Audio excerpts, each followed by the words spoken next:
Assalamualaikum warahmatullahi wabarakatuh. Alhamdulillahirabbil alamin wassalatu wassalamu ala nabiyyinal karim Muhammadin wa ala alihi wa ashabihi ajma'in. Amma ba'du. Rabbi shrah li sadri wa yassir li amri wahlul 'uqdatam min lisani yafqahu qawli. Rabbi zidni ilma warzuqni fahma. Amin. Anak-anakku yang dirahmati oleh Allah, semoga kalian di rumah tetap sehat walafiat, tetap semangat dan selalu dalam lindungan Allah Subhanahu wa taala. Jangan lupa anak-anak untuk selalu mematuhi protokol kesehatan dan juga meningkatkan ibadah kita kepada Allah Subhanahu wa taala. Jangan meninggalkan sholat 5 waktu, karena itu merupakan kekuatan kita sebagai umat Islam. Anak-anakku yang dirahmati oleh Allah, materi kita pada kali ini lanjutan dari materi haji dan umrah. Poin kedua adalah ibadah umrah. Ini juga sudah familiar dengar, haji umrah itu kata yang sudah banyak orang mendengarnya, tapi bagaimana ketentuannya kita akan mempelajari bersama-sama ya. Yang pertama, definisi umrah secara bahasa artinya berkunjung, ziarah itu secara bahasa. Secara istilah umrah itu adalah berkunjung ke Ka'bah dengan melakukan tawaf, sa'i dalam waktu yang tidak ditentukan. Jadi tetap sentralnya ada di Ka'bah, di Masjidil Haram. Melakukan umrah hanya di situ, tidak ada di tempat lainnya, tidak ada di kota lainnya, hanya di Mekah, hanya di Masjidil Haram. Yang mana di sana ada Ka'bah, kiblatnya kaum muslimin. Kemudian yang dilakukan apa? Umrah itu lebih ringkas daripada ibadah haji. Di sini disebutkan dengan melaksanakan tawaf dan sa'i dalam waktu yang tidak ditentukan. Artinya apa? Waktunya bebas sepanjang tahun, bisa dikerjakan kapan saja. Maka kita lihat orang-orang Indonesia atau orang-orang di seluruh dunia ini datang ke Mekah tiap saat, tiap waktu untuk melaksanakan ibadah haji, untuk melaksanakan ibadah umrah. Jadi umrah itu tidak ada batasan waktunya. Berbeda dengan haji Kalau haji itu ada batasan waktunya. Hari-hari tertentu, bulan-bulan tertentu. Itu kalau haji. Selanjutnya hukum dan dalil umrah. Hukumnya apa? Fardhu ain, wajib, wajib pribadi-pribadi sekali dalam seumur hidup. Jadi kewajibannya hanya sekali saja. Andai kata ada orang melakukan berkali-kali, maka yang lainnya itu dihukumi sunnah, dia mendapatkan pahala dari umrahnya itu. Dalilnya adalah wa atimul hajjah wal umrata lillah. Wa atimul hajjah, dan sempurnakanlah haji, wal umrah, dan umrah lillah, karena Allah Subhanahu wa taala. Quran surat Al-Baqarah ayat 196 Jadi kalian anak-anak diingat hukumnya, dalilnya wa atimul hajjah wal umrata lillah. Selanjutnya syarat wajib umrah. Syaratnya apa? Orang umrah itu syaratnya dia itu orang Islam, bukan orang non Islam, karena ini kewajiban di dalam agama Islam. Kewajiban agama Islam, syariat Islam, maka pelakunya adalah orang Islam. Yang dituntut untuk melakukannya itu adalah orang Islam. Yang kedua baligh, bukan anak-anak.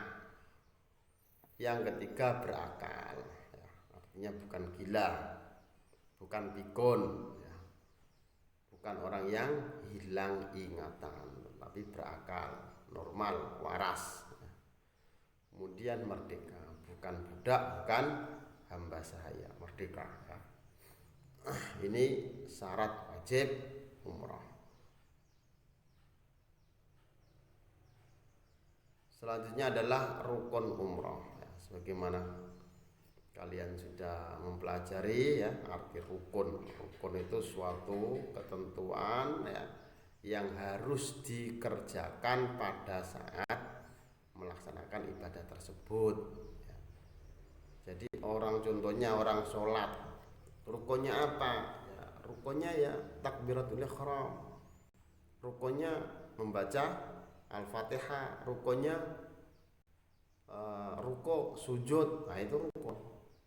Jadi perbuatan yang ada di dalam amalan-amalan perbuatan yang ada di dalam perbuatan tersebut. Ya. Umrah, ya. Sekarang rukun umrah.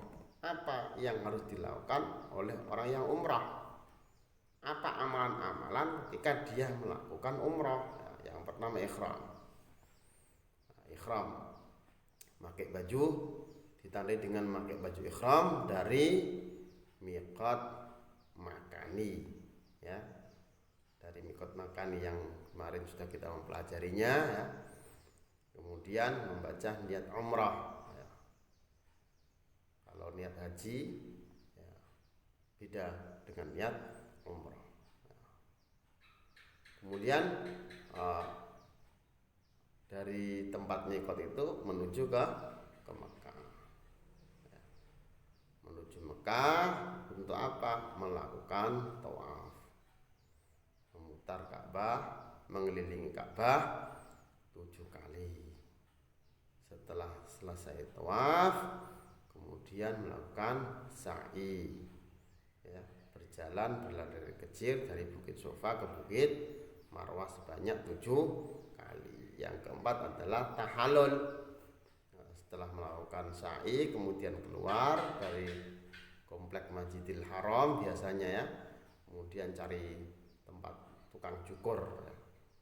Nah, kemudian dicukur. Nah, kalau sudah melakukan itu berarti dia sudah selesai umrah. Jadi hanya 4, ya.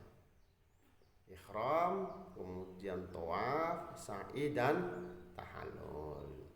5, yang kelima tertib, ya. Jadi rukun umrah itu ada 5. Tertib artinya urutan-urutan ini harus dilakukan secara urut, tidak boleh dilompat-lompati. Contohnya setelah ihram kemudian datang ke Ka'bah langsung sa'i, ya. Setelah sa'i baru tawaf, setelah itu tahallul, ya, tidak benar. Harus tertib, harus urut. Anak-anakku yang dirahmati oleh Allah Subhanahu wa taala, ya. Kemudian di sini ada wajib umrah, ya, ihram dari miqatnya, ya, tadi saya sampaikan, ya. Menjauhi segala larangan umrah yang jumlah dan bentuk larangannya sama dengan larangan haji. Larangan haji sebagaimana yang kemarin kita pelajari, ada larangan untuk laki-laki, khusus untuk laki-laki, contohnya apa? Tidak memakai pakaian berjahit, kemudian tidak memakai penutup kepala. Ada lagi juga larangan khusus untuk perempuan, ya. Contohnya, ya, memakai cadar, memakai kaos tangan, ya, kaos kaki, kaos tangan bukan kaos kaki, menutup tangan, itu tidak boleh. Juga ada larangan untuk laki-laki dan untuk perempuan, ya. Contohnya apa? Contohnya memakai wangi-wangian. Contohnya apa? Contohnya memotong kuku, memotong rambut, ya. Kemudian berburu, menikah, menikahkan, dan lain sebagainya. Itu wajib umrah. Jadi umrah itu simpel ya. Jadi kalau pelaksanaannya mungkin hanya beberapa saat, mungkin 1 jam sudah cukup pelaksanaannya ya. Yang lama itu adalah perjalanannya dari Mikot ya menuju ke Mekah. Contohnya dari Madinah ya, penerbangan dari Indonesia contohnya menuju ke Madinah, dari bandara Madinah ya, kemudian turun contohnya ke nginap ke hotel beberapa hari. Setelah itu dia mau ke Mekah untuk umroh, maka dia mampir dulu ke tempat mikot umroh, mikot umroh haji. Kalau dari Madinah berarti di Bir Ali Dzul Khulaifah, jaraknya sekitar 450 km.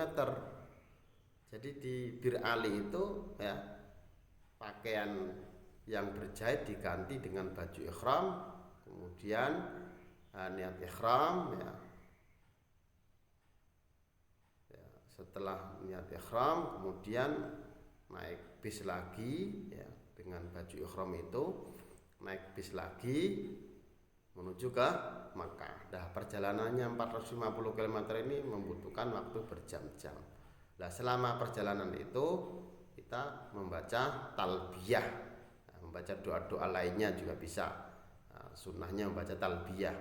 Labbaik Allahumma labbaik labbaik la syarika lak labbaik innal hamdah wan ni'mata laka wal mulk la syarika lak.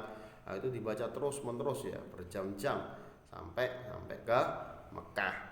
Kalau sudah sampai di Mekah ya, kemudian meletakkan tas ya, dan perbekalannya di hotel, kemudian keluar menuju Masjidil Haram ya, Masjidil Haram ya, tawaf di Ka'bah ya 7 kali ya, kemudian sa'i 7 kali, kemudian keluar ke ya, kalau ditambahi sunnahnya ya setelah tawaf, tawaf itu sholat sunnah di belakang makam Ibrahim, minum air zam-zam yang sebanyak-banyaknya, kemudian melakukan sa'i ya, 7 kali dari Safa ke Marwah. Setelah itu keluar dari komplek Masjidil Haram ya, cari tukang cukur, kemudian cukur rambutnya, itu yang disebut dengan tahallul, selesai ya. Jadi umroh itu lebih ringkas ya, hanya beberapa saat saja dilakukan. Anak-anakku yang dirahmati oleh Allah Subhanahu wa taala, selanjutnya adalah apa hikmah haji dan umroh. Ini poin yang ketiga. Jadi pembahasan bab haji dan umroh ini hanya ada 3 poin. Yang pertama ibadah haji, yang kedua ibadah umroh, dan yang ketiga adalah hikmah haji dan umroh. Yang pertama ya, ini di Mekah ya, banyak orang berbondong-bondong tiap saat. Untuk individu, hikmah untuk individu ya, manfaat ibadah haji bagi individu. Yang pertama, menghapus semua dosa kecil dan menyucikan diri dari perbuatan maksiat ya, jadi umroh haji ini bisa menggugurkan dosa-dosa kecil. Yang kedua, diampuni segala dosa kecil yang berkaitan dengan hak-hak manusia yang harus diselesaikan terlebih dahulu. Ada dosa yang berhubungan dengan Allah, dosa-dosa kecil yang berhubungan dengan Allah diampuni oleh Allah. Dosa-dosa kecil yang berhubungan dengan manusia yang sudah selesai urusannya dengan manusia ya diampuni oleh Allah ya. Contohnya apa? Contohnya mengumpat orang, contohnya apa, mengambil hak orang ya, yang kecil-kecil ya. Kalau mengambil hak orang besar ya, seperti mencuri ratusan juta dan lain sebagainya, itu dosa besar ya. Itu bagaimana cara menyelesaikannya? Dia harus menyelesaikannya dengan orang tersebut, mengembalikan hak-haknya ya. Jadi dosa kecil ya, dosa besar ya, segala dosa ya, diampuni segala dosa ya, dosa besar, dosa kecil diampuni semua oleh Allah Subhanahu wa taala. Nah, kalau dosa besar harus terlebih dahulu mengembalikan hak-hak kepada pemiliknya. Kalau pernah memfitnah, mencaci maki dan lain sebagainya, cara minta ampunan dari Allah ya dia harus minta maaf dulu kepada manusia yang pernah disakiti. Kalau mengambil hak-haknya, ya, mengambil hartanya, ya, dia harus mengembalikannya. Yang ketiga adalah menyucikan jiwa, ya. Tazkiyatun nafs. Karena orang yang melakukan ibadah haji ini ya orang yang pasrah total kepada Allah, la syarikalah, tidak ada syarikat bagi Allah. Kemurnian ibadah hanya kepada Allah Subhanahu wa taala.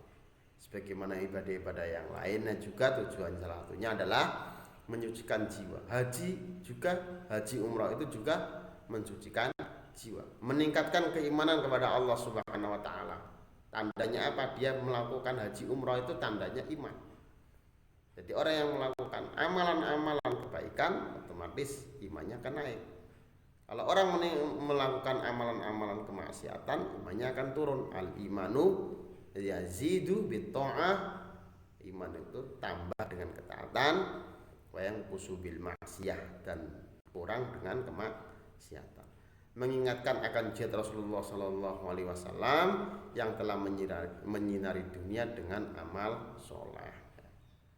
Jadi ingat, tazkirah dulu Rasulullah SAW membebaskan Mekah, mengingat Rasulullah SAW bagaimana perjuangan beliau ketika pertama kali menyebarkan dakwah Islam, bagaimana Rasulullah SAW itu hijrah dan lain sebagainya.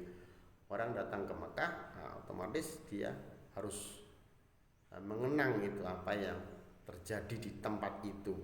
Kalau dilanjutkan dengan ziarah ke Madinah juga banyak di sana tempat-tempat bersejarah. Ya, biasanya kalau umrah akan ditunjukkan oleh pemandunya, oh ini daerah bersejarah, ada Bukit Uhud, ya. Kemudian ada Benteng Khoibar dan lain sebagainya. Nah, nomor 6, melatih sifat sabar, disiplin dan lebih mengutamakan orang lain atas dirinya, ya. Karena ibadah haji ini ibadah yang butuh fisik, butuh modal, ya, materi, butuh meninggalkan tanah air, maka jiwanya harus sabar. Ya. Kalau tidak sabar, dia tidak akan bisa melakukan. Disiplin, ya. Disiplin. Ada waktu-waktu yang dia harus lakukan. Ya, contohnya apa? Kapan harus memakai ihram, kapan harus tawaf, kapan harus wukuf, kapan harus di Musdalifah, kapan harus di Mina, itu harus disiplin, harus urut, tidak boleh disepele-sepelekan. Begitu juga ketika berada di Mekah, ya, sholat 5 waktu di Masjidil Haram harus disiplin, harus mengetahui waktu-waktu sholat, ya. Jangan sampai terlena tidur ya, kemudian azan tidak dengar, ketinggalan. Sedangkan sholat di Masjidil Haram itu pahalanya sebagaimana disampaikan oleh Rasulullah SAW 100.000 kali lipat. Dan lebih mengutamakan orang lain atas dirinya sendiri, ya, otomatis, ya, karena kita berkumpul dengan banyak orang. Kalau semuanya ini ego, ya, kalau semuanya ini mementingkan dirinya sendiri, ya, yang terjadi kekacauan, yang terjadi adalah perkelahian, berbantah-bantahan, dan itu dilarang dalam ibadah haji dan umrah. Yang ketujuh adalah mensyukuri nikmat yang diberi kenikmatan oleh Allah. Tidak semua orang bisa datang ke Mekah, Madinah. Tidak semua orang mampu melakukan perjalanan ke sana, ya, karena butuh syarat, ya, syarat mampu secara keuangan, secara materi, ya, kemudian mampu secara fisik, sehat, kemudian yang ketiga terjadinya keamanan. Ya, kalau zaman sekarang karena ada musibah COVID-19, ya, ditunda karena gak aman, tertular pandemi. Anak-anakku ya yang dirahmati oleh Allah Subhanahu wa taala, selanjutnya adalah manfaat ibadah haji bagi umat Islam pada umumnya. Nah, tadi yang kita pelajari itu untuk pribadi-pribadi.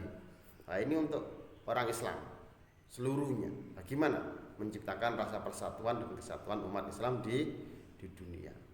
Berkumpulnya manusia dari seluruh penjuru dunia ya, dengan latar belakang bangsa yang berbeda, bahasa yang berbeda, suku yang berbeda, warna kulit yang berbeda, tapi kita disatukan di sana, ya, disatukan di Mekah di ibadah haji umrah ini dengan kesatuan akidah, kesatuan keyakinan, kesatuan syahadat kita sama, asyhadu an la ilaha illallah wa asyhadu anna Muhammadar Rasulullah ya.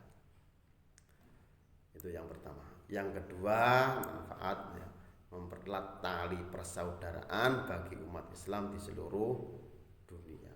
Tali persaudaraan bahwa kita ini adalah orang-orang yang beriman, adalah bersaudara. Innamal mu'minuna ikhwah. Innamal mu'minuna ikhwah. Sungguhnya orang-orang yang beriman itu ikhwatun, bersaudara ya, diikat persaudaranya dengan iman. Yang ketiga, media untuk berdakwah menyebarkan agama Islam ke seluruh penjuru dunia. Ini sangat dirasakan ya. Ketika orang-orang datang ke sana, dia akan mendapatkan dakwah.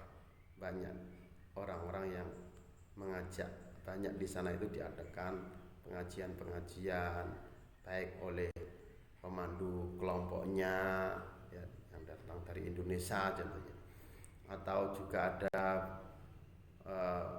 pengajian-pengajian yang diadakan di masjid-masjid dan lain sebagainya. Kemudian di sana juga bisa, kalau zaman dahulu itu orang-orang haji dari Indonesia contohnya itu mendatangi para ulama-ulama besar untuk menimba ilmu di sana ya. Setelah itu ilmunya dibawa pulang, disebarkan kepada kaum muslimin di daerahnya masing-masing. Jadi tersebar dakwah. Yang keempat, lebih mengutamakan kepentingan agama daripada kepentingan pribadi ya. Jadi agama di atas kepentingan pribadi. Nah, jadi ini anak-anakku ya, manfaat untuk umat Islam. Haji ini luar biasa ya, ritual ibadah yang luar biasa manfaatnya ya, menciptakan rasa persatuan, mempererat tali persaudaraan, media untuk berdakwah ya. Orang dulu Nabi Muhammad SAW ya itu mendakwai orang-orang Madinah, orang-orang lainnya ya, sebelum mereka itu masuk Islam. Ketika mereka datang ke Madinah, ke Mekah ya, dalam rangka ibadah haji, walaupun haji jahiliyah zaman dahulu ya, sebelum mereka masuk Islam, Nabi Muhammad SAW memanfaatkannya untuk mendakwai mereka. Akhirnya orang-orang Madinah ini banyak yang masuk Islam. Akhirnya Nabi hijrah ke Madinah ya, lebih mengutamakan kepentingan agama daripada kepentingan pribadi ya. Anak-anakku yang dirahmati oleh Allah Subhanahu wa taala ya, alhamdulillah semoga bermanfaat dan terima kasih. Kita tutup ya materi ini dengan bacaan doa kafaratul majelis. Subhanakallahumma wa bihamdika asyhadu an la ilaha illa anta astaghfiruka wa atubu ilaik. Wabillahi taufiq wal hidayah wa ridha wal inayah. Assalamualaikum warahmatullahi wabarakatuh.